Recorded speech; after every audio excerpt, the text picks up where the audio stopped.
गुरु तेग बहादुर साहब, उनकी शख्सियत के बारे में भाई नंदलाल जी, शायद आपने सुना हो। भाई नंदलाल जी पर्शियन के, फारसी के बहुत बड़े शायर में हैं।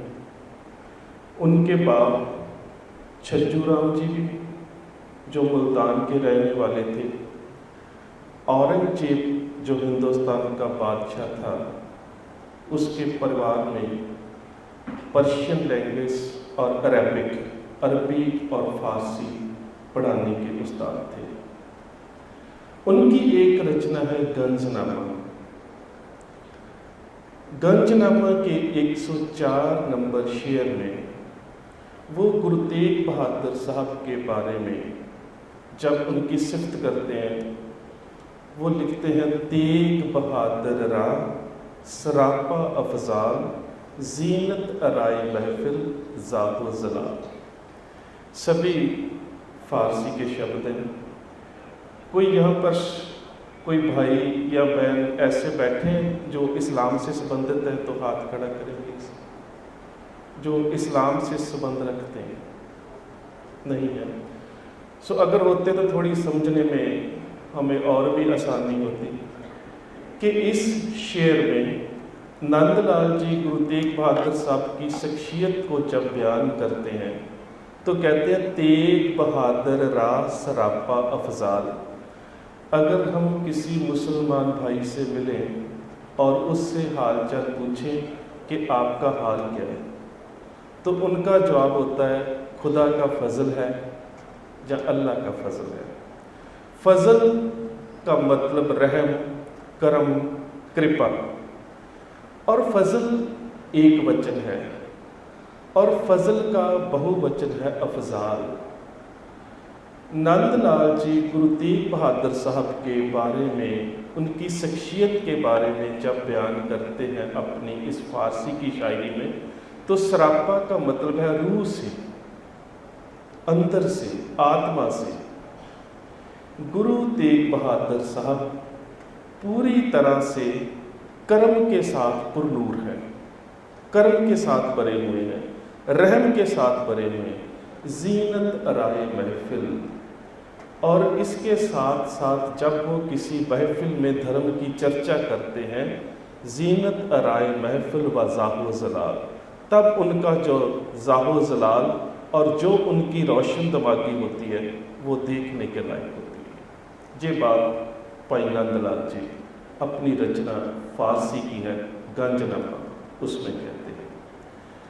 आगे इस वक्त में थोड़ी थोड़ी, क्योंकि सारे जीवन के बारे में और गुरु साहब के समय में जो कुछ इतिहास में हमें या ऐतिहासिक स्रोतों में जो जिक्र मिलता है वो सारा तो बयान नहीं किया जा सकता, लेकिन कुछ कुछ खास अंश जरूर आपके साथ साझे करने की या शेयर करने का जतन जरूर करूँगा। गुरु तेग बहादुर साहब के बारे में जब हम पढ़ते हैं तो अक्सर हमें किताबों में यही ज़्यादातर मिलता है और यही पढ़ाया जाता है कि वो त्याग की मूर्त है, वो निर्माणता की मूर्त है, वो निर्मलता की मूर्त है। लेकिन उनके जीवन के कुछ और भी पक्ष हैं जो हमें नहीं पढ़ाए जाते। वो एक अच्छे योद्धा भी थे और ऐसे योद्धा थे कि 14 साल की आयु में वो एक जंग में हिस्सा लेते हैं और तब उनकी शादी हुई को अभी कुछ महीने हुए हैं, क्योंकि उन दिनों में बाल विवाह हो जाया करता था। 12-13 साल की आयु में बच्चे की शादी कर दिया करते थे। तो पहले तो एक शादी की अहम बात आपके सामने मैं रखना चाहता हूँ जो हमारे इतिहास के स्रोतों में दर्ज है। गुरु साहब के पिता यानी कि सिखों के छठे गुरु हरगोबिंद साहब, उनकी धर्मपत्नी माता जानकी जी जो गुरु तेग बहादुर साहब की माता थी, जब शादी होने लगी तो जो उनके संधी हैं वो हैं भाई लालचंद जी और उनकी पत्नी बिशन कौर। वो भी, लड़की का परिवार भी सामने खड़ा है और इधर लड़के वाला परिवार, गुरु जी के धर्मपत्नी और गुरु जी के बेटा गुरु तेग बहादुर साहब, वो खड़े हैं। तो जो लड़की के पिता हैं भाई लालचंद जी, तो वो हाथ जोड़ के गुरु साहब को नतमस्तक होते हैं और कहते हैं कि आप गुरु भी हैं, आपका दर्जा बहुत ऊंचा है और हम आपके सिख भी हैं, और आज गुरु और सिख का जो रिश्ता है वो एक और रिश्ते में बदल रहा है, लेकिन हम आपके काबिल नहीं। हमारे पास ऐसी कोई भी वस्तु नहीं, कोई भी कीमती चीज़ नहीं जो हम बेटी की शादी में तोहफे के रूप में दे सकें। तो जो गुरु साहब ने जवाब दिया है, अगर उस जवाब के बारे में हम चिंतन करने का जतन करें, जहाँ बड़ी कह सकती है कि गंभीरता के साथ उस पर विचार विमर्श करें, तो जो आज हमारे समाज में दहेज जैसी लानत है, उससे हम जरूर किनारा कशी कर सकते हैं। गुरु साहब उस वक्त अपने संधि जी को कहते हैं, हृदय अंग तनुजा दीनी। हृदय हृदय, अंग अपने हृदय का टुकड़ा। तुमने अपने हृदय का टुकड़ा अपनी बेटी मेरी झोली में डाल दी, लालचंद इससे कीमती चीज तुम्हारे घर में और है ही क्या। हृदय अंग तनुजा दीनी, पाशे वस्त्र तय क्या रख लीनी। जो तेरे घर में सबसे कीमती था वो तो तूने हमारी झोली में डाल दिया, अब इससे कीमती चीज तेरे घर में और है भी क्या। शादी हुई को अभी कुछ महीने हुए थे। करतारपुर पंजाब के जिला जलंधर के पास एक छोटा सा नगर गुरु साहब ने ही बसाया था। तो वहाँ पर मुसलमान शासक काले खान, पैंदे खान, अमीन खान, मुखलिस खान हमला कर देते हैं, और इस सारे हमले का और इस जंग का जिक्र एक ऐसे व्यक्ति ने भी किया है जो प्रत्यक्षदर्शी है इस जंग का। वो है मोहम्मद अर्दस्तानी, जिसकी पर्शियन की किताब है, उस किताब का नाम है दबस्तान मज़ाहिब, धर्मों का गुलदस्ता। उसका अंग्रेजी अनुवाद भी है, उसका नाम है द नानक पंथीस। वो इस जंग को देख रहा है और उस जंग में वो एक जिक्र करता है खास घटना का। कहता, मैंने पहली बार सिखों के गुरु को उस मैदान जंग में लड़ते हुए देखा। कहते, जब काले खान गुरु साहब के सामने आया तो मैंने सोचा कि वो गुरु साहब की तलवार के बिल्कुल नीचे है, गुरु साहब उस पर वार कर देंगे। गुरु साहब ने वार नहीं किया। बोलते हैं, काले खान मैं पहले वार नहीं करता, पहले तू वार कर। कहता, मैं बड़ा हैरान हुआ कि गुरु को युद्ध नीति नहीं आती, दुश्मन को तो कभी युद्ध में मौका दिया ही नहीं जाता। कहता, उसने वार किया, गुरु साहब ने अपनी तलवार पर रोक लिया। मैंने सोचा अब तो वार करेंगे, और गुरु साहब कहते हैं, काले खान फिर क्या हुआ, तेरा एक बार खाली चला गया, चल एक और कर ले। कहता, मैंने सोचा कि युद्ध नीति तो नहीं आती गुरु को, राजनीति भी नहीं आती। राजनीति में तो कभी दुश्मन को दूसरा मौका दिया ही नहीं जाता। कहता है कि दूसरा वार किया गुरु साहब ने, वो भी रोक लिया। अब मैंने सोचा अब तो गुस्सा आ ही गया होगा, 2 बार किए दुश्मन ने, अब तो गुरु साहब उस पर वार करेंगे। और बोला, मैं हैरान हो गया। गुरु साहब मुस्कुरा रहे हैं और कह रहे हैं, काले खान फिर क्या हुआ, तेरे 2 बार खाली चले गए, एक बार और कर ले। कहता, जब काले खान ने तीसरा वार किया ना, उसके बाद गुरु साहब काले खान के ऊपर वार करते हैं और उनकी ज़ुबान पे एक शब्द है, वो उस शब्द को उसी तरह अपनी पर्शियन लैंग्वेज में लिख देता है। बोलता है, गुरु साहब ने अपनी तलवार के साथ वार किया और उनकी ज़ुबान पर शब्द था, जदन ई नेस्त बल्लो जदन ई अस्त, बेटा जी तलवार ऐसे नहीं, तलवार ऐसे चलाते हैं। 2 हिस्से करके ज़मीन पर पटका दिया और कहता मुझे ऐसे लगा कि गुरु को युद्ध में भी गुस्सा नहीं आता, वो तो ऐसे है जैसे अपने शिष्य को युद्ध नीति सिखा रहे हैं।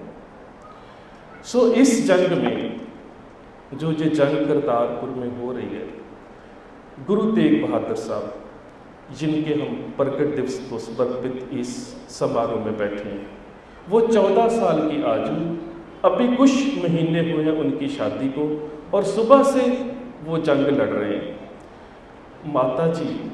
माता नानकी जी ने सोचा कि किसी कासिद को, किसी मैसेंजर को भेज के, आयु बड़ी छोटी है, उनको बुला लिया जाए। जब उनको बुलाने के लिए एक पत्री पर एक छोटी सी चिट्ठी लिख के भेजी जाती है कि बेटा तुम्हारी शादी अभी नई नहीं हुई है, सुबह से जंग हो रही है, दोपहर हो गई है, तुम थक गए हो गए, तुम घर आ जाओ। गुरु साहब घर नहीं आते, उसी कासिद के हाथ लिखकर जो भेजते हैं। हमारी तारीख के स्रोतों में वो शब्द हैं, रण छोड़ आत सूर धर्म नाही। मैदानी जंग में जूझने वाले सूरमे का ये धर्म ही नहीं है कि जंग अभी चल रही हो और वो छोड़ के घर आ जाए। 14 साल की आयु, रण छोड़ आत सूर धर्म नाही। और आगे की लाइन तो बड़ी कमाल की है जो लिख के पहुँचते हैं, कहते चह हते तन नह हते चल। सूरमा 2 ही हालात में घर वापस आता है, जाता जंग को जीत के आता है या फिर शहीद हो गया। ये गुरु तेग बहादुर साहब के 14 साल की आयु में शब्द है। आपने गुरु गोबिंद सिंह महाराज के बारे में सुना होगा। गुरु तेग बहादुर साहब के बेटे गुरु गोबिंद सिंह महाराज, जिनके 4 साहिबजादे शहीद कर दिए गए। जब उनके बड़े साहिबजादे चमकौर की जंग में लड़ रहे थे दुश्मनों के साथ, तो जो बड़े अजीत सिंह थे वो तो शहादत प्राप्त कर गए, लेकिन जो छोटे थे, जब वो मैदान जंग में जूझने के लिए, लड़ने के लिए जाते हैं, तो उनकी भी आयु 14 साल है। और गुरु गोबिंद सिंह महाराज जब अपने बेटे को उस जंग में भेजते हैं ना, तो वो वहाँ पर दादा की उदाहरण देते हैं। वो बोलते हैं, लो आओ बेटा आओ, तुम्हें खूब सजा दे, छोटी सी तेग छोटी सी कलगी सजा दे। लो जाओ बेटा युद्ध में, जो जौहर दिखाना, दुश्मन हो खौफ, दंग रह जाए जमाना। ख्वाहिश है तुम्हें तेग चलाते हुए देखें, हम आँख से बर्शी तुम्हें खाते हुए देखें। देते हैं हम खंजर, इसे शमशीर समझना, नीचे की जगह दादा का तुम तीर समझना। जितने भी मरे इनसे उन्हें बेपीर समझना, कभी जंग में होना नहीं दलगीर समझना। और फिर कहते हैं कि मुझे बड़ी खुशी हुई, कुर्बान पितर को कोई इनकार नहीं है, सिद्ध खेल का है रन का सजावार नहीं है, जे गुल सा बदन काबिल सुफार नहीं है। सुफार कहा जाता है स्पीयर हेड्स, एरो हेड्स। बोलते हैं 14 साल की तेरी आयु है और तुम्हारा जो फूल जैसा बदन कितने तीरों और कितने निजों और कितने वर्षों को अपने आप पर सहन कर लेगा। लेकिन बेटा अब जंग में जा रहे हो, जिस उम्र में तुम्हारे दादाजी जंग में गए थे, तो मेरी एक बात जरूर ध्यान में रखना, जब तीर कलेजे में लगे तो सी नहीं करना। जब तीर कलेजे में लगे तो सी नहीं करना, उफ मुंह से मेरी जान कभी भी न उचलना। दुश्मन का तीर तुम्हारी छाती में लगेगा, तुमने सी नहीं करना, हाय नहीं करना। जब दुश्मन की तलवार तुम्हारी गर्दन पे लगेगी, तुमने हाय नहीं कहना। और जिस तरह से फिर साहिब जुझार सिंह मैदान जंग में लड़ते हैं, वो दुश्मन को खुद लिखना पड़ता है। इसका जिक्र हकीम मिर्ज़ा अली यार खान जोगी अपनी उर्दू की किताब गंजे शहीदा में करते हैं। वो कहते हैं 10-20 को जख्मी किया, 10-20 को मारा, खल्लास को मारा, कभी अबलीस को मारा, गुल मच गया सारे अदू में। अदू दुश्मन को कहा जाता है, गुलशोर। गुल बच गया सारे अदू में, एक तिफल ने 40 को मारा। एक 14 साल की आयु का तिफल बच्चा जिसने हमारे 40 सिपाही और हमारे जो मनसबदार थे वो ज़मीन पर लिटा दिए। सो गुरु तेग बहादुर साहब, उन्होंने भी ज़िंदगी की पहली जंग 14 साल की आयु में ही करतारपुर साहब में लड़ी थी। थोड़े बड़े हुए तो गुरता गद्दी उन्हें मिलती है और वो सिखों के 9वें गुरु के रूप में गुरता गद्दी को धारण करते हैं।